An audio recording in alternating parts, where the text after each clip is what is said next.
Jadi kalau saudara Kapitra menganggap saya nggak konsisten atau potensial nggak konsisten, sehingga nama saya dari Rocky Gerung bisa jadi Rocky Garung, itu nggak mungkin terjadi. Ya. Saya terusin dulu, Jadi saya ingin lihat, uji di mana kelurusan pikiran saudara Kapitra. Dari Kapitra Ampera artinya amanat penelitian rakyat. Sekarang jadi Kapitra amanat pemerintah, Ampera juga. Ringkasannya. Saya nggak bilang dari Kapitra Ampera jadi Kapitra Ampla atau Kapitra Amplop, enggak. Jadi itu soalnya tuh. Iya tuh ya, Kapitra itu bukan kader. Dia berupaya untuk minta dikaderkan, tapi juga nggak bisa-bisa kan itu. Karena saya lihat Presiden Jokowi, kalaupun dia tidak terpilih lagi, dan mudah-mudahan memang rakyat paham itu, dia akan meninggalkan delus, beban, bahasa Perancis après moi le delus. Mana si Nano yang mengerti bahasa Perancis, dia akan meninggalkan delus, beban pada presiden berikutnya, beban 10.000 triliun, beban keretakan bangsa, beban KPK yang buruk, beban ekonomi yang nggak tumbuh, beban macam-macam. Iya, itu saya sudah sebut tadi, apalagi itu indeks demokrasi yang buruk, oligarki macam-macam itu, tax ratio yang tinggal 8%. Jangan-jangan begitu presiden baru terpilih di 2024, seminggu kemudian dia jatuh juga karena nggak mampu memegang après moi le delus yang ditinggalkan oleh Presiden Jokowi.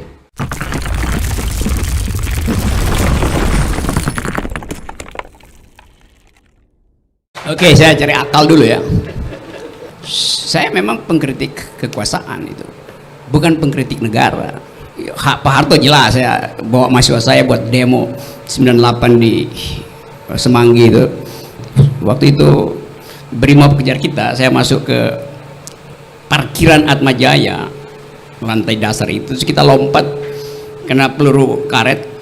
Ada saya, ada Katib Basri yang bekas Menteri Keuangan, sama-sama dosen, dia di FEUI, saya di Filsafat. Ada Syahrir, Dr. Syahrir juga dosen FEUI, ada Jimmy Syahaan, dosen di UNAS itu. Jadi kita berempat ke situ dan kita bawa mahasiswa kita lompat ke belakang. Kita pikir itu Hotel Aston sekarang itu ada si aspal, ternyata udah gorong-gorong zaman dulu ya, bukan sekarang. Jadi kita masuk ke situ bus saya. Jadi saya mengkritik Soeharto, lalu Soeharto diganti oleh Habibie juga itu satu paket lah, oleh Gus Dur kan. Gus Dur itu teman saya, teman diskusi, teman bercanda segala macam. Satu waktu Gus Dur bertemu dengan Tommy Soeharto di Hotel Borobudur. Saya bicara ke publik, turunkan Gus Dur, karena belum apa-apa udah ketemu dengan Tommy Soeharto. Pada waktu itu orang masih anggap jejak Orde Baru masih ada. Ya mungkin kita nggak tahu apa, tapi kita cuman eksplisit aja kenapa ketemu dengan Tommy Soeharto yang sekarang bikin partai yang kemudian ikut dalam demokrasi. Ya udah, Tommy Soeharto udah, sekarang dia ikut dalam demokrasi. Jadi saya kritik Gus Dur itu, lalu Gus Dur diganti oleh Mega. Saya nggak kritik Ibu Mega itu, karena saya nggak tahu saya mau kritik apa pada Ibu Mega itu. Saya nggak ngerti kebijakannya itu. Saya hanya mengkritik kebijakannya. Ibu Mega diganti oleh SBY itu. SBY itu teman diskusi saya sekarang. Orang bilang, kenapa lu pro SBY? Ya sekarang dia bukan penguasa lagi, ngapain gua musuhin SBY? Saya berteman baik, diskusi. Begitu ada buku baru Pak SBY itu, begitu ada buku baru tentang global politics, dia pasti undang saya, kita diskusi itu. Sekarang, dulu saya kritik waktu SBY jadi presiden itu, saya kasih pidato kebudayaan di Taman Ismail Marzuki hanya untuk menghajar SBY itu Pak Kapitra. SBY diganti oleh Jokowi. Periode pertama saya membantu beberapa teman untuk kasih konsep pada Jokowi, terutama tentang pluralisme itu. Waktu masih ribut soal bikin papers yang apa namanya itu, nawacita segala macam itu. Jadi saya membantu. Apakah saya mengkritik PDIP? 4 tahun saya mengajar di Megawati Institute tentang pikiran bangsa itu, di proklamasi itu. Anda mungkin nggak pernah ngajar di situ. Saya mengajar di tempat pengkaderan PDIP, Megawati Institute itu, tentang pokok-pokok pikiran negeri. Jadi saya memang dosen, saya mengajar di UI 15 tahun dan menolak digaji itu. Saya nggak musuh negara. Saya mengajar di Lemhanas, saya pernah kasih kuliah di Lemhanas. Saya pernah kasih kuliah di Sekolah Pimpinan Tinggi Polri. Saya pernah kasih kuliah di Sesko TNI di Bandung tuh. Saya nggak musuhin negara. Saya menyumbang pikiran buat negara. Jadi kalau saudara Kapitra menganggap saya nggak konsisten atau potensial nggak konsisten, sehingga nama saya dari Rocky Gerung bisa jadi Rocky Garung, itu nggak mungkin terjadi. Ya. Saya terusin dulu, Jadi saya ingin lihat, uji di mana kelurusan pikiran saudara Kapitra. Dari Kapitra Ampera, Ampera artinya amanat penitaran rakyat. Sekarang jadi Kapitra amanat pemerintah, Ampera juga. Ringkasannya. Saya nggak bilang dari Kapitra Ampera jadi Kapitra Ampla atau Kapitra Amplop, enggak. Jadi itu soalnya tuh.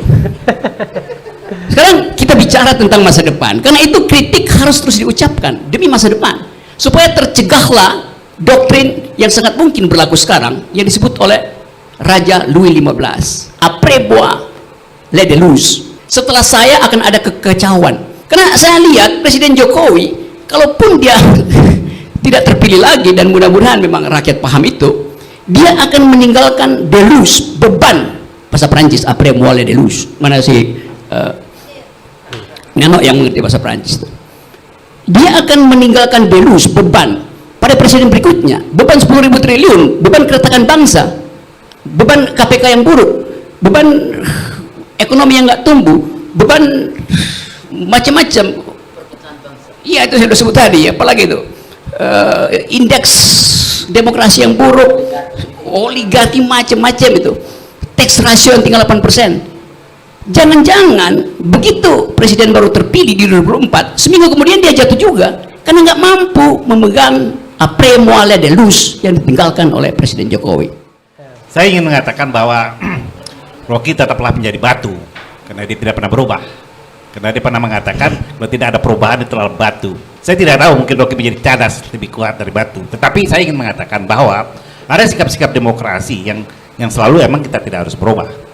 Nah, pilihan politik saya diajarkan oleh Hanis. Tadinya dia mendukung Jokowi terus pindah ke Prabowo, kan biasa saja pilihan-pilihan politik. Karena Rocky adalah seorang dosen, dia bicara pada panduan buku yang dia bikin sendiri. Tapi saya berada pada panduan realitas, karena itu realitas politik. Karena tidak semua bisa diperjuangkan ya di luar kekuasaan, atau tidak semua yang bisa kita sampaikan aspirasi maupun kepentingan-kepentingan politik apabila kita telah membatu dalam pilihan-pilihan politik. Karena pilihan politik menjadi pandangan berbeda dari pandangan orang yang selalu mengkoreksi atau mengkritik politik, atau sekaligus mencoba melakukan pendekatan kekuasaan dengan cara mengkoreksi kekuasaan. Itu semua pilihan ya. Pilihan saya adalah tentu tergantung dengan niat saya.